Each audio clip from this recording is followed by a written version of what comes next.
नमस्कार, स्वागत है आप सभी का द बिहार टॉप पर। देखिए, इस वक्त की सबसे बड़ी खबर दिल्ली से आ रही है। कांग्रेस पार्टी ने बिहार के 6 सीटों पर ना सही लेकिन 5 सीटों पर अपने प्रत्याशियों के नाम घोषित कर दिए हैं। जो उम्मीदवार होंगे कांग्रेस पार्टी की तरफ से 5 लोकसभा सीट पर, उनके नामों का औपचारिक ऐलान हो चुका है।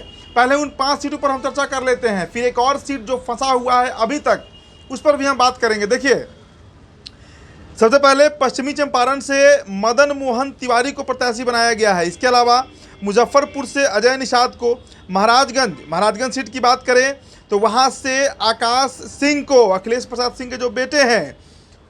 चौथा नाम समस्तीपुर से सन्नी हजारी को प्रत्याशी बनाया गया है। सन्नी हजारी जो कि महेश्वर हजारी के बेटे हैं। और 5वां सीट सासाराम, जहां से मनोज कुमार को प्रत्याशी बनाया गया है। रिजर्व सीट है, देखिए 2 सीट इसमें रिजर्व है, सासाराम और समस्तीपुर। इन दोनों से, समस्तीपुर से सन्नी हजारी और सासाराम से मनोज कुमार जो हैं उनको प्रत्याशी बनाया गया है। लेकिन बड़ा सवाल यह है कि आखिर पटना साहिब का सीट क्यों फंसा हुआ है। क्यों पटना साहिब, जहां से अंशुल अभिजीत की बात चल रही थी जो कि मीरा कुमार के बेटे हैं। पहले उनके नाम की चर्चा काराकाट लोकसभा सीट को लेकर थी, लेकिन फिर पटना साहिब पर वो आ गए। लेकिन अभी तक पटना साहिब पर प्रत्याशी का नाम नहीं खोला गया है। 5 प्रत्याशियों के नाम घोषित कर दिए गए हैं, 5 प्रत्याशियों के नाम बता दिए गए हैं। बेतिया से मदन मोहन तिवारी, हमने कल ही आपको बताया था।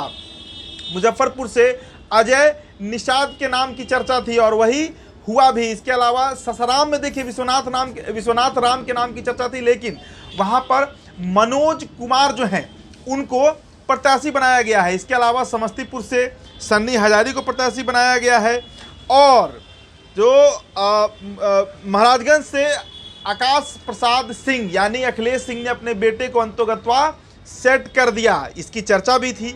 पिछले बार मोतिहारी से चुनाव लड़े थे आकाश सिंह, रालोसपा के टिकट पर चुनाव लड़े थे और रालोसपा के टिकट पर चुनाव लड़कर हार गए थे। तो इस बार फिर मोतिहारी से उनके नाम की चर्चा थी, लेकिन ऐसा नहीं हुआ और मुजफ्फरपुर से टिकट दिया गया। बड़ा सवाल यही है कि आखिर पटना साहिब को लेकर क्यों पेच फंसा हुआ है। क्या पटना साहिब में कांग्रेस को प्रत्याशी नहीं मिल रहा है?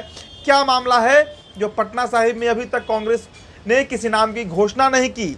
इस बीच एक और बड़ी खबर जो निकलकर सामने आ रही है कि डॉक्टर अरुण कुमार, जिनके नाम की चर्चा थी, भूमिहार चेहरा है कि उन्हें मुजफ्फरपुर से चुनाव लड़ाया जा सकता है, लेकिन ऐसा नहीं होते हुए दिख रहा। तो क्या डॉक्टर अरुण कुमार पटना साहिब से लड़ेंगे? क्या उन्हीं को लेकर पटना साहिब का सीट जो है वो फंसा हुआ है? ये भी एक सवाल हो सकता है। लेकिन इन सब के बीच जिन 5 सीटों पर चर्चा थी उन पर नाम घोषित कर दिया गया।